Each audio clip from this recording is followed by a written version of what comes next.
Hey guys, today I want to talk about taxes. I need to do this really quick because I'm getting ready to run out the door to go get my daughter from school.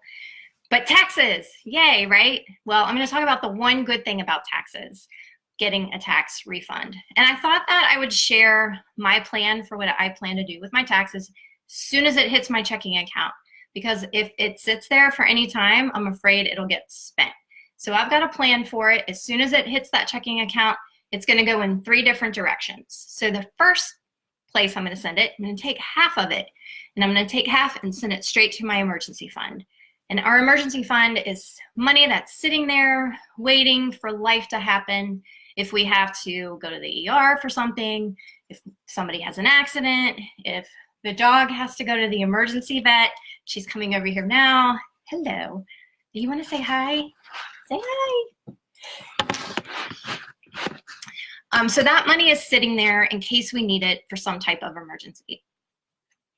And I keep our emergency fund in a Capital One 360 money market account.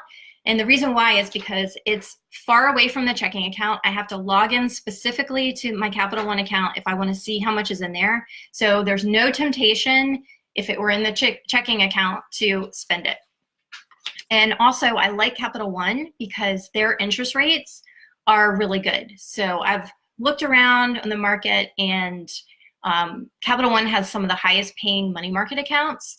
So as your money sits there waiting for life to happen, you'll actually make a little bit of money. Okay, so that's the first half. Then 40% of my tax refund will go to our sinking fund.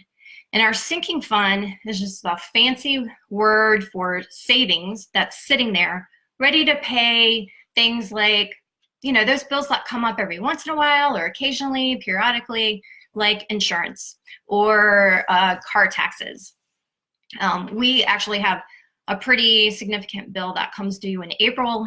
We pay our life insurance premium one time a year, and so that's due in April. So if I can send 40% of our tax refund, assuming we get one, to our sinking fund, then when that life insurance bill comes, I got that money just sitting there ready to pay it. That sinking fund is in our savings account, and it's linked to our checking account, so I can easily access it if I need to pay bills. But when I log into the checking account, I don't see that balance in my checking account because it's in a separate account, which is nice because then it kind of lowers that temptation. And then the third category that I want to spend our refund on is on ourselves. So investing in ourselves. If we want to learn something new, take a class, you know, better ourselves, maybe do something to increase our health or our happiness.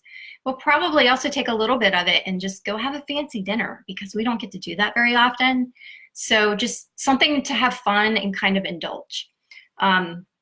I put together a handy cheat sheet. If you want to follow our plan, then the link is there. You can download the cheat sheet. It's one page. It goes over everything I just explained. And if you want to follow the plan, I would love to hear how it goes for you. All right. That's it. You guys enjoy the rest of your day. I got to go get my daughter. Thanks.